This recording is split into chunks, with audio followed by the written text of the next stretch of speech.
gets into the low branches easily.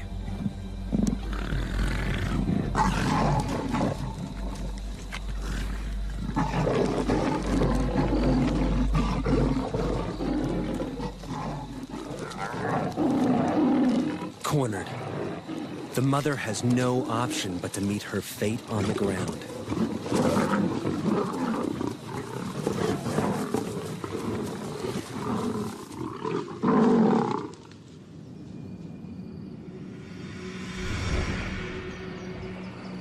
At dawn, JV and Elman scour the mother's territory and find what they fear.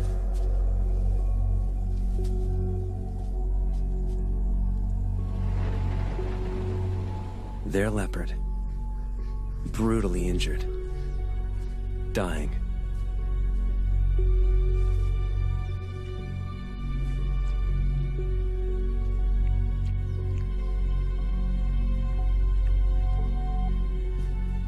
Her wounds cut to the bone.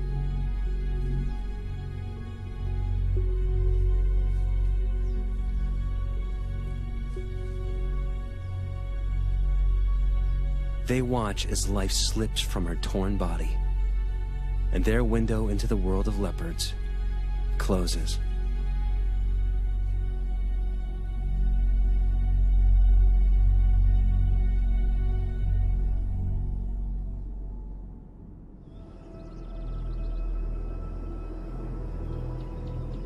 JV and Elman try to follow other leopards, particularly the mother's daughter, named Tugwan Female. But Tugwan's nature is a far cry from her mother's. She's temperamental and aggressive, and they track her with extreme caution. So when they see her leave to hunt, they recognize a rare opportunity to get down to her den and see if she has cubs.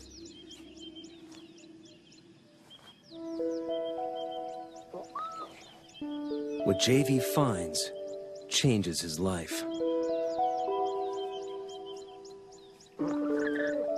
A tiny female cub emerges from the den.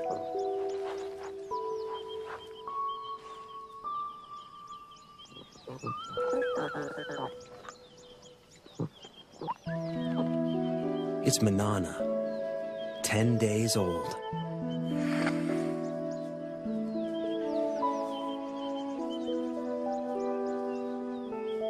JV's window into the world of leopards opens once more.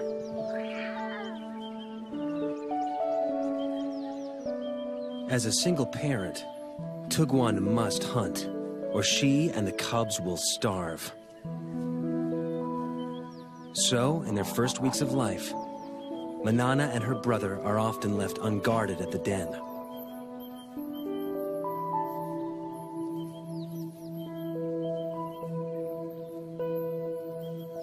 Lions and hyenas kill the offspring of other predators to eliminate the competition, and unguarded leopard cubs are soft targets.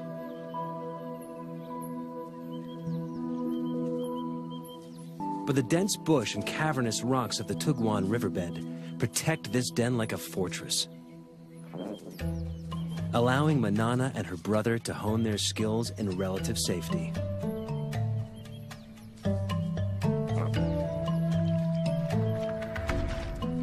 New creatures awaken their earliest hunting instincts.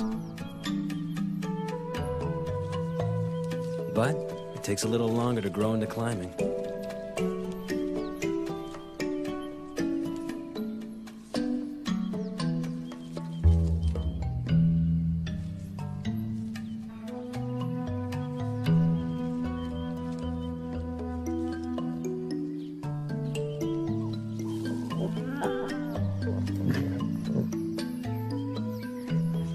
But practice makes perfect.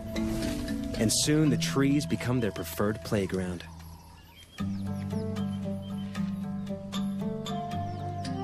And everything in them, fair game.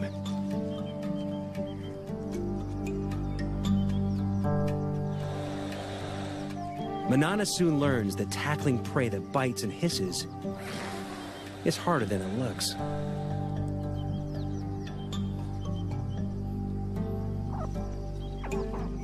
She heads down after easier prey.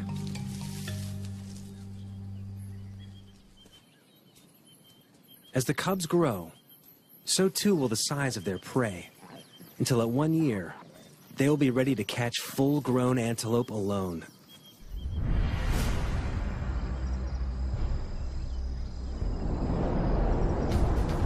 As adults, the treetops of Lundalozi will become their domain. The dense woodlands are perfect leopard habitat, abounding with a diversity of prey.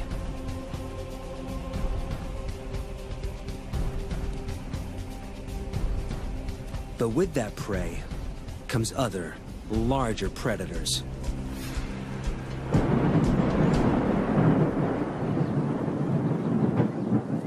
Manana learns early in her solitary adult life that catching prey is only the first hurdle. Keeping it is always a far tougher task.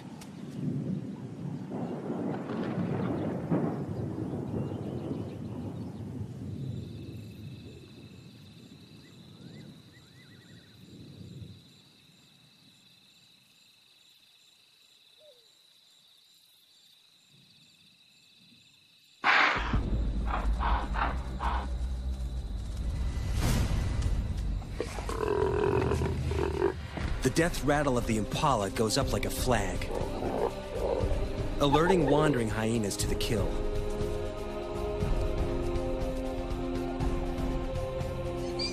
They'll stop at nothing for a free meal, and with a bite that can crack bone, they make deadly enemies.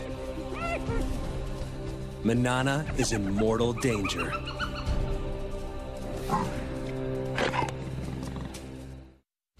Seconds after Manana makes the kill, spotted hyenas surround her. Alone and outnumbered, she can't afford to fight.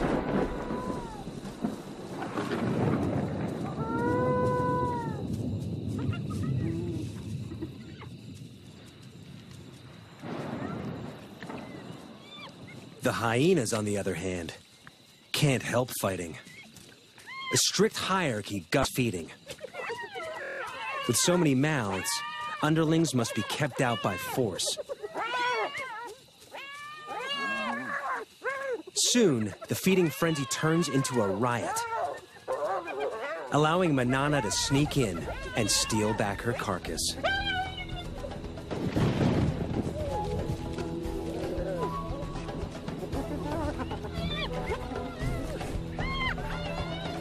This time, she hauls it out of reach before the hyenas know what's happened.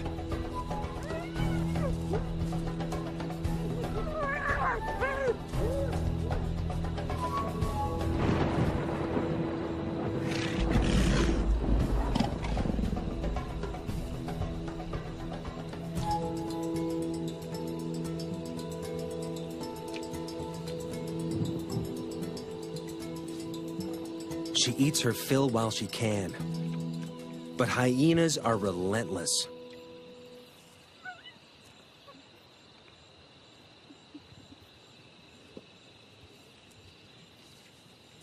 A scout remains to stake out the tree and wait for Manana to make a mistake.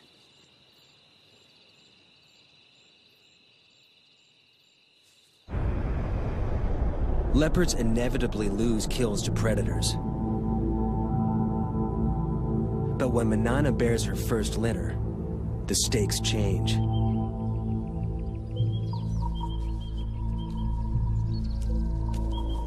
Predators are a constant, mortal threat to leopard cubs.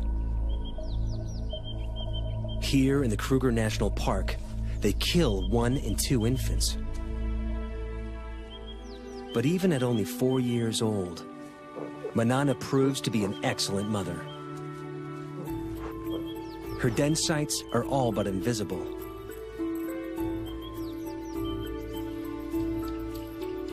She moves the cubs every few days to keep the predators guessing.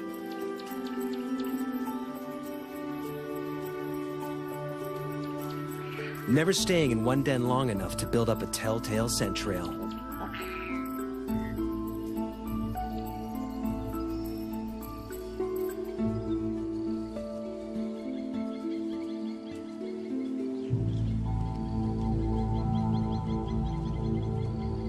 But there's one enemy that Manana cannot outwit.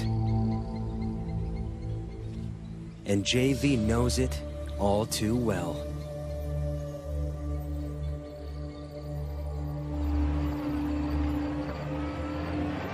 A female leopard, which we called Sunset Bend female, contracted psychoptic mange. And I believed at that time that it was a natural process and that I should not interfere. And I watched and filmed while she deteriorated and eventually died. And filming her body, I realized I had it within my power to save her life, and I'd let her go. When Manana and her cubs contract the same mange, he is forced to make a controversial decision. Sarcoptic mange is caused by a mite that eats away the skin. In the wild, it's a death sentence. But this time, JV won't stand by and watch Manana die. To treat the mange, JV will dart a drug called ivermectin directly into Manana and her cubs.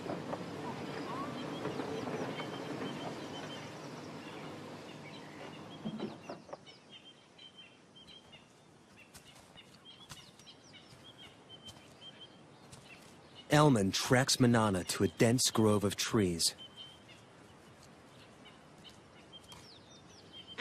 One cub is on the ground below.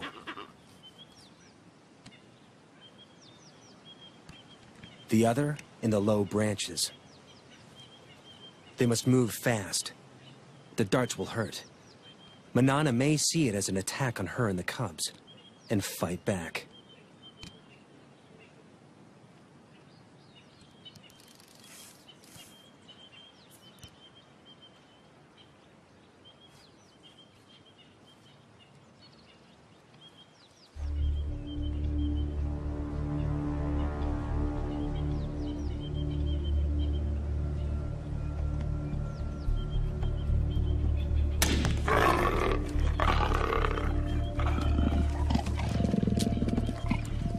One of the few times when the dart hit Manana that I saw her really angry.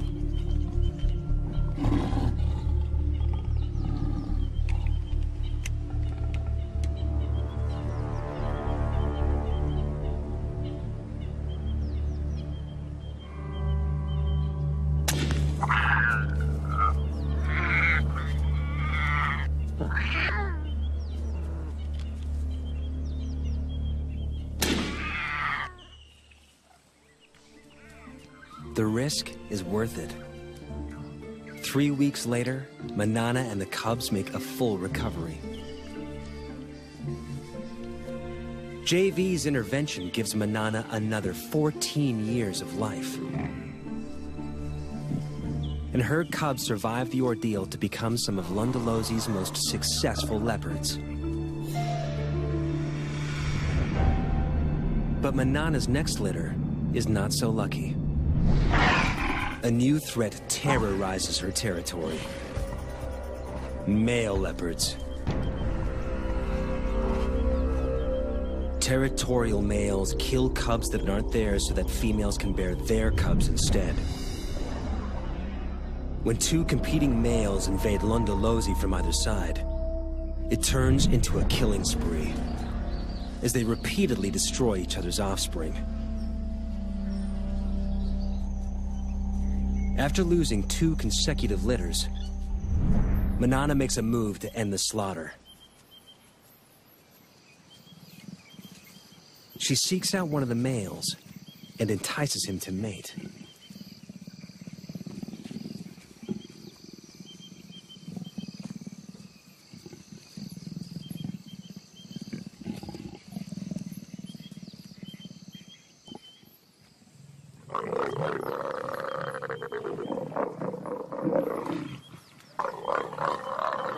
Like domestic cats, microscopic spines on the male's genitalia make mating a painful process for the female. A process she must repeat every 15 minutes, day and night, for up to 5 days straight.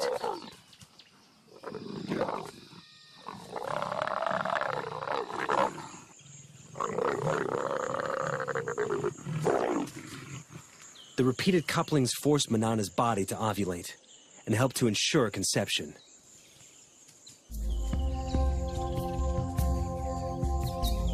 When the ordeal finally ends, she crosses her territory to find the other male and endures it all over again.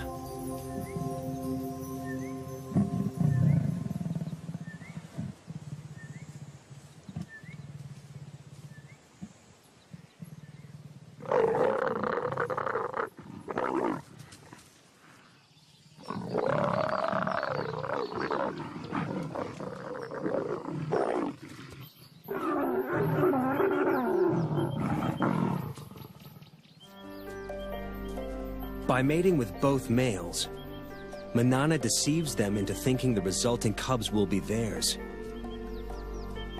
It's an extraordinary strategy that only a few leopards have ever been seen to employ. And it pays off. 3 months later, she has a single tiny cub.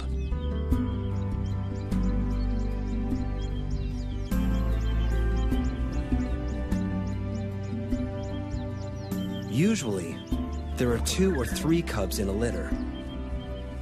Lions may abandon single cubs to bear larger litters. But Manana chooses to keep this only child.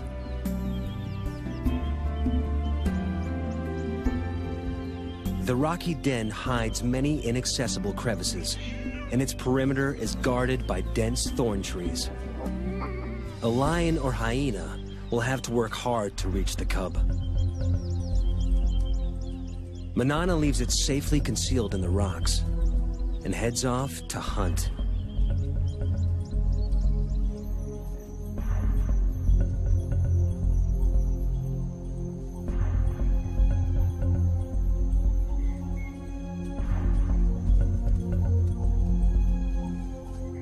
But today, Manana's not the only predator on the prowl. There is one killer that can breach the den's defenses. And it's moving in, whilst Manana's attentions are elsewhere.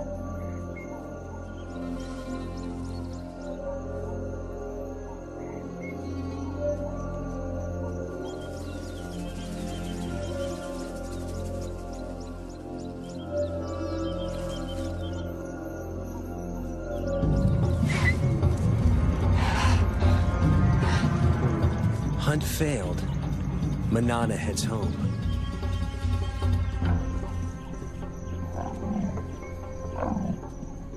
She gives a soft contact call for her cub, but there is no answer. Something is wrong.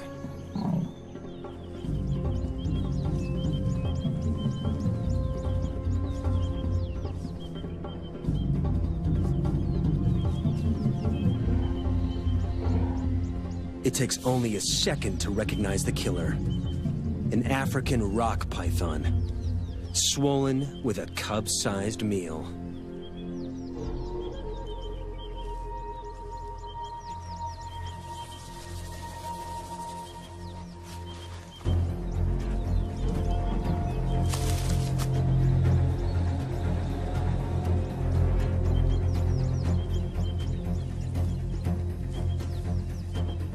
Manana risks her own life as she attacks her cub's killer.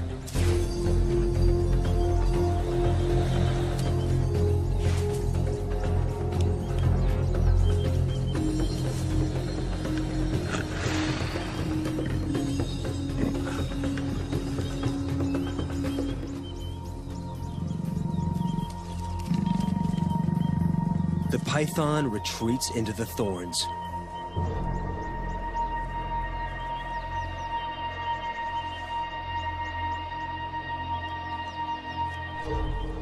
But Manana will not give up.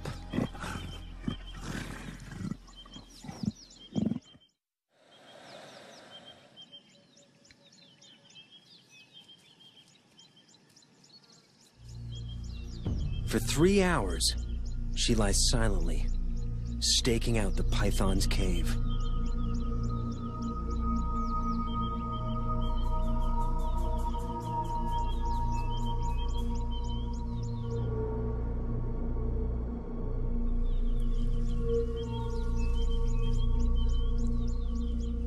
At last, her patience pays off. The injured python finally makes a move. Manana is ready for the next round.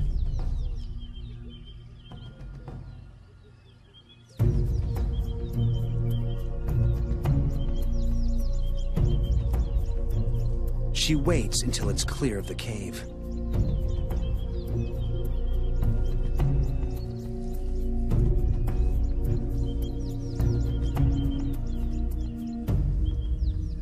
But there's no battle. A built-in reflex forces the snake to relinquish its hard-won meal. Under stress, pythons regurgitate their prey to shed the extra weight for a speedy escape.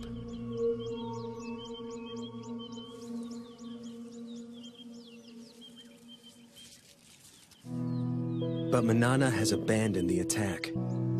She's got what she came for.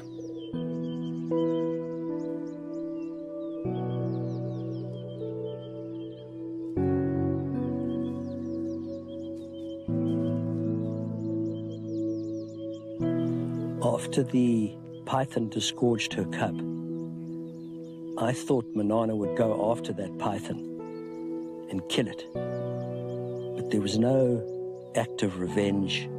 All she wanted was her tiny cub back. We tend to think of leopards as instinctive and animals without emotion. That is completely untrue.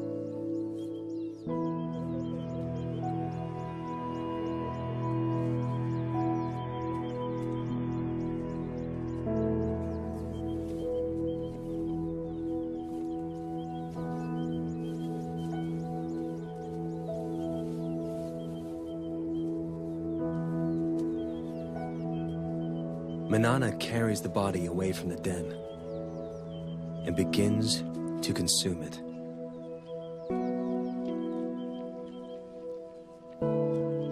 Manana knows that her cub is gone. By eating that cub, I believe that she was going through a ritual, she was going through a ceremony, disposing of the cub.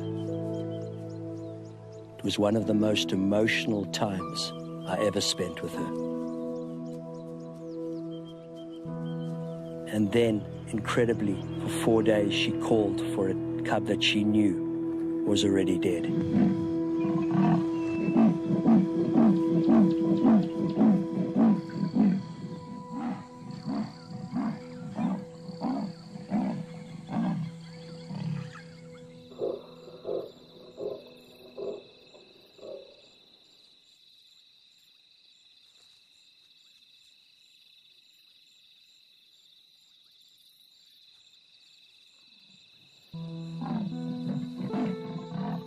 As a filmmaker, it's hard to just turn your camera on and capture the scene because it cuts very, very deep.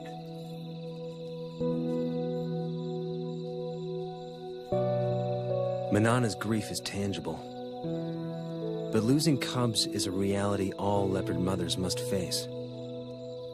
Of Manana's 8 litters, only 4 cubs survived to adulthood. She can't afford to grieve for long. She must ensure her own survival. And to do so, she must hunt.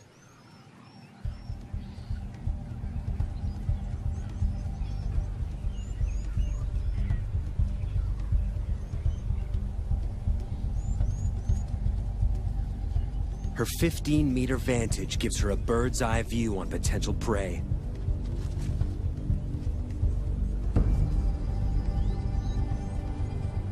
An impala breaks from the herd. Manana has her target.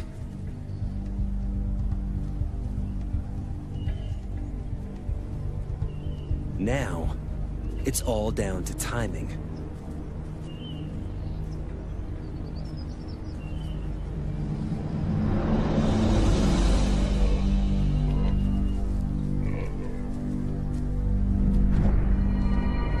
She makes it look easy, but this aerial assault is rarely witnessed. It takes a perfect set of circumstances, the right prey in the right place, perfect timing, perfect precision. But it means nothing until her belly is full.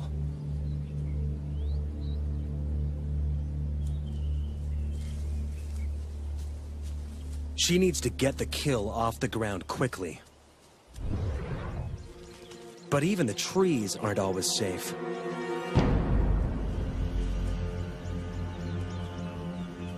Lions are the leopard's #1 enemy in Africa. They're 3 times her size, and unlike hyenas, lions can climb.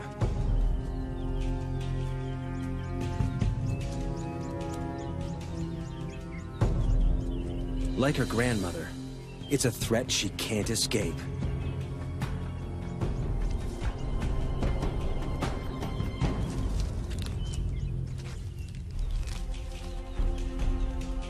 Manana retreats to the highest, thinnest branches, and watches as she loses yet another kill.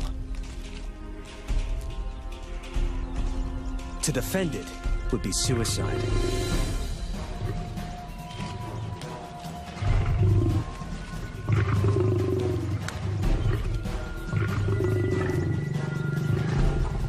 The pride's forces grow.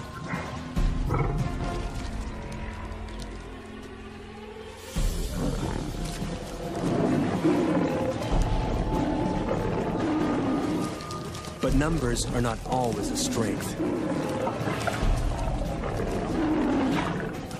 In a hungry pride, every scrap of meat must be fought for.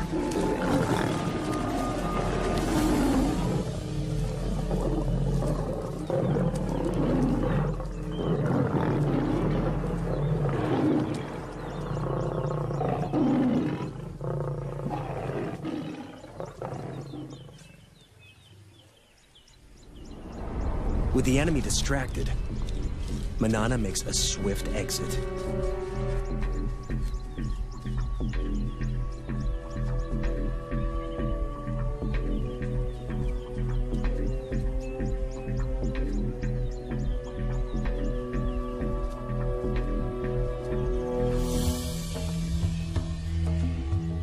Barely is one opportunity lost, then another presents itself. A cheetah is on the hunt. They may look similar, but the cheetah is a very different animal to Manana. They're matched in weight, but the cheetah's long, streamlined body is built for speeds of over 100 kilometers an hour.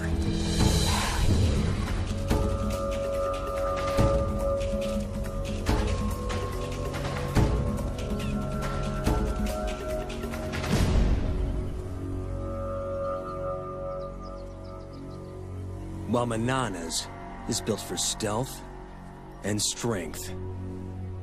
This is one opponent Manana can intimidate.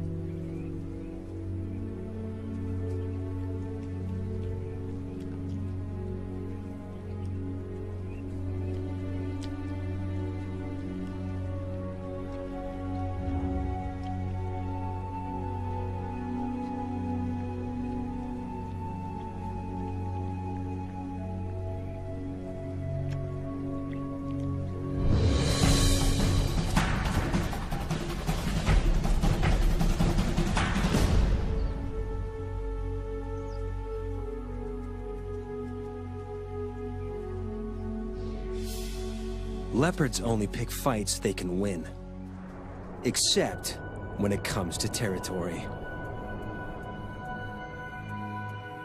Females will fight to the death for their rights to prey, habitat, and ample den sites.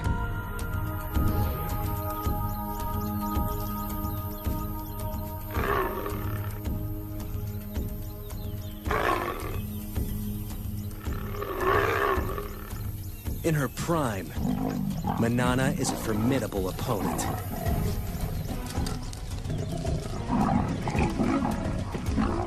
She holds Londolosi's best territory for most of her life. But keeping it means fighting often.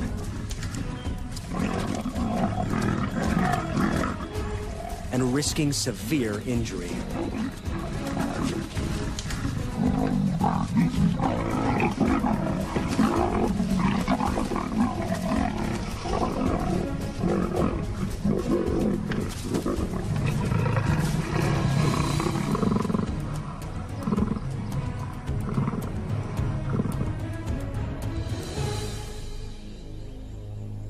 As Manana grows older, those injuries begin to take their toll.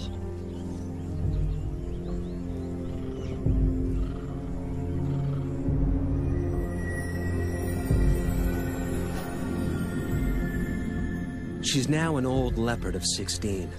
She's lived more than 4 years longer than most wild leopards, and her body is shutting down.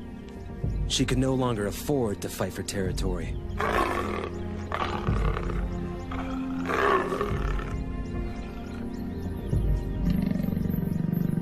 She must watch, humbled, as younger, fitter females mark on her turf and claim the best of her territory.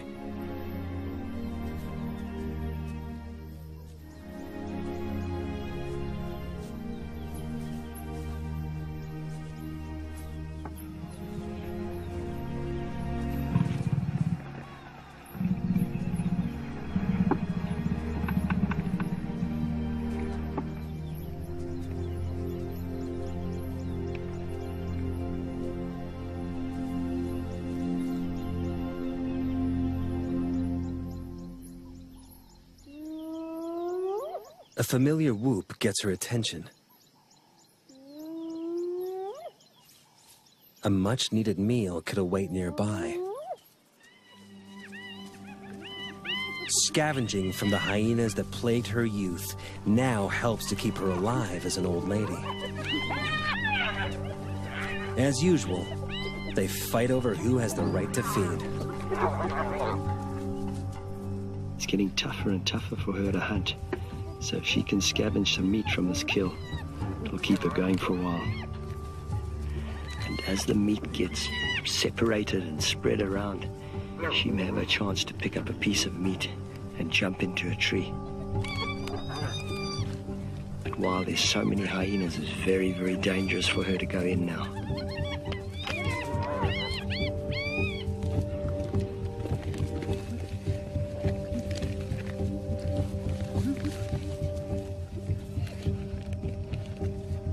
She walks a dangerous tightrope. Scavenged meat could keep her alive. But if she's discovered, the hyenas may attack.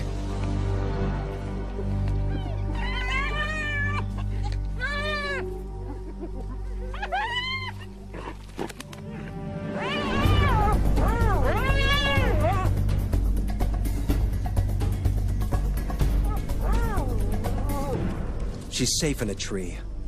But she's trapped. The hyenas will show no mercy if she comes down.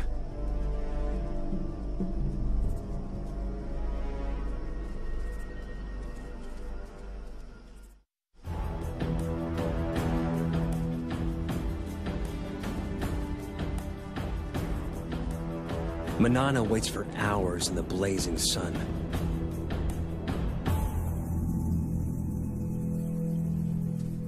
Until the hyena matriarch makes off with the last of the carcass. With the hyenas fat and fed, it's safe to come down at last.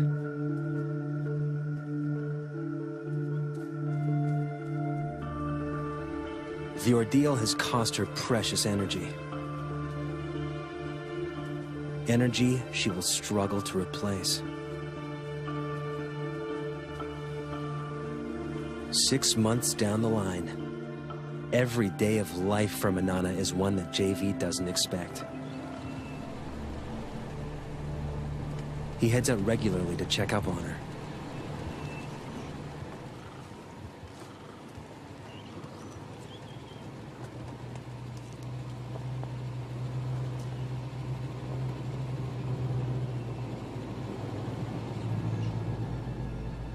She's in the treetops, and she's seen something. She'll eat anything she can catch now, no matter how small.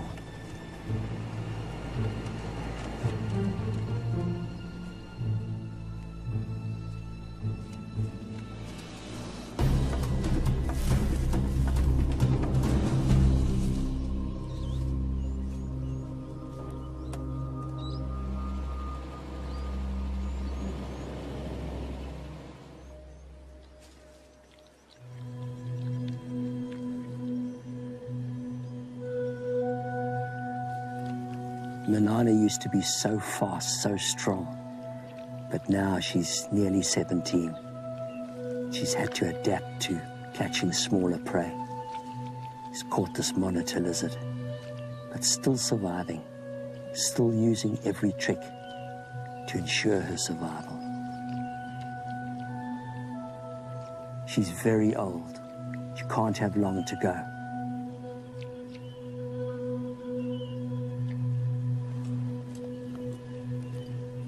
JV moves to sit with her, perhaps for the last time. Okay, my girlie. In just a few weeks, she will be 17, a record age for a wild leopard, the equivalent of 85 human years old.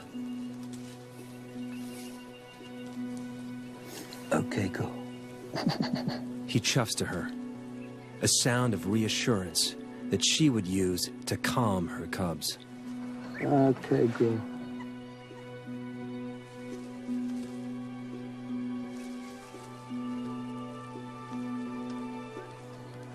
Okay, girl. Okay, girl.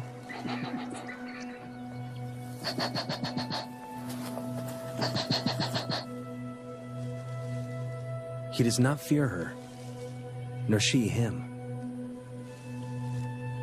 They have earned each other's trust.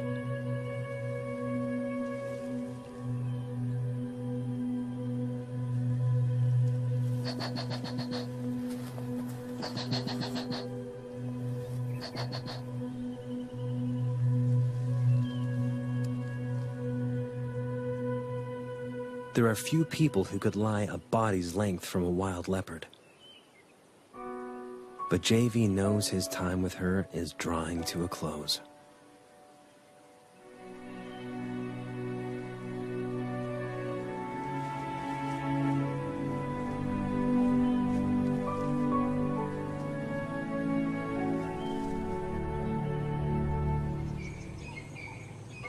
Soon the day comes where JV no longer finds Manana anywhere in her territory. And he knows she is gone. When I go out into the bush at Londolozi, I expect to see Manana around every tree. But of course, this incredible leopard is gone. Truly fascinating creature. The male hippo stands at about 1,5 meters tall and has been known to weigh up to 2 tons. Every schoolchild knows that hippos need fresh water in which to fully submerge and support this huge mass. The water also needs to be drinkable, and their preferred feeding places are within 1 to 2 kilometers of good water that is at least 1,5 meters deep. They can swim on the water's surface or underneath, remaining submerged for up to 6 minutes. Nostrils and ears can be closed to prevent water ingress. This yawn, where the hippo displays the tusks, is a sign of dominance and a signal to intruders to keep away. At dusk, hippos leave the water to graze through the night. 99% of their food intake is fresh grass, yet hippos don't actually eat as much as you might expect given their huge body size, approximately 12 kilograms a day. Hippos give the impression of looking a lot more docile than they really are. But beware, they are officially classified as the most dangerous mammals on the African continent. Stay away from hippos and take extreme care if planning to view them.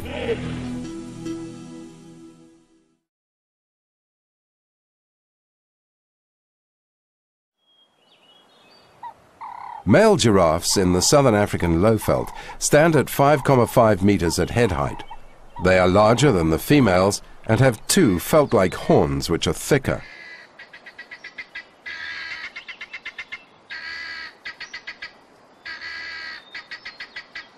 The front legs are straddled with the knees bent to reach down and drink water.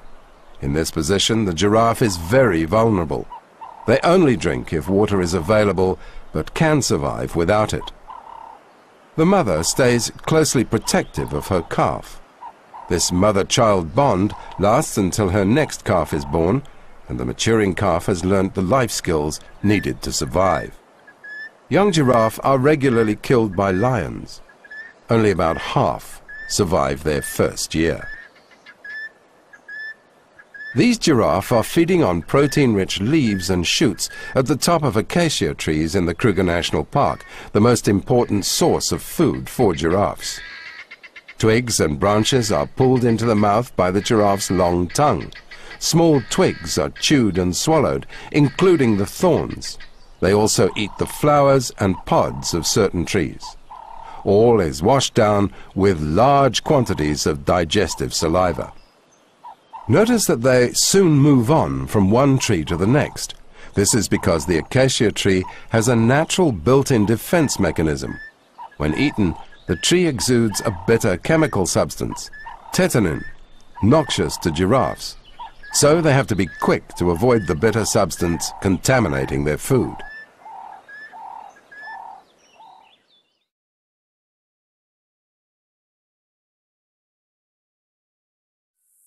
The gemsbok, with its characteristic long horns and three-colored hide, is a desert animal, adapted to survive in regions without surface water. They're commonly found across Namibia and Botswana. These gemsbok are filmed in the Kalahari. Gemsbok obtain their water by digging for bulbs, tubers, roots, and desert fruit. They graze principally at night, when their body temperature is cooler and the moisture content of the grazing is higher. Both males and females make full use of their long, sharp horns for fighting, to demonstrate dominance. In contests, bulls sometimes stab backwards over their shoulder, puncturing their adversary with their tips. The horns are also used for defense, slashing against their predators, such as hyena.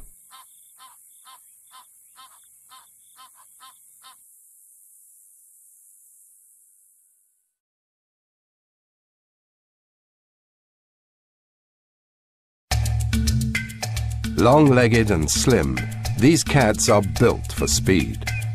Unlike the leopard, the spots are single and not formed in groups of rosettes. There are also distinctive black tear stripes. This is a massive creature, standing up to 1,8 meters high at the shoulder, with males weighing up to more than 2 tons. The white rhino is distinguished from the black rhino by its broader muzzle and wide lips.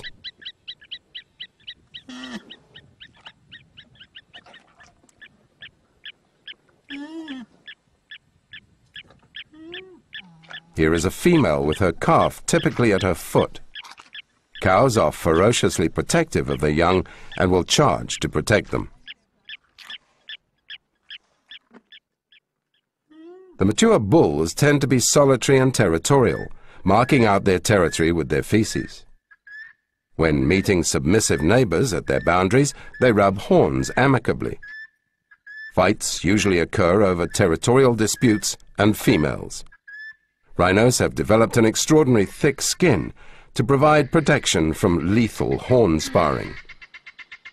Rhinos need grassland to survive. They are heavy grazers, combined with water. They prefer a flat habitat and plenty of cover for protection. They spend 50% of the day grazing on fresh grass and drink water in the afternoon and night. As you can see, they also eat soil for its minerals. These rhinos are mud bathing to provide protection from ticks and other parasites, and to keep their skin cool in the sweltering tropical heat of Kruger National Park. You will notice that the female's horns are shorter than the bull's. Rhinos can live to a venerable 40 to 45 years. They've been heavily poached throughout history, mainly for their horns. And conservation programs and patrolling operations have been very instrumental in protecting them in the second half of the 20th century from near extinction in southern Africa. Today there are several thousand white rhinos in Kruger National Park and Umfolozi, and their numbers are increasing.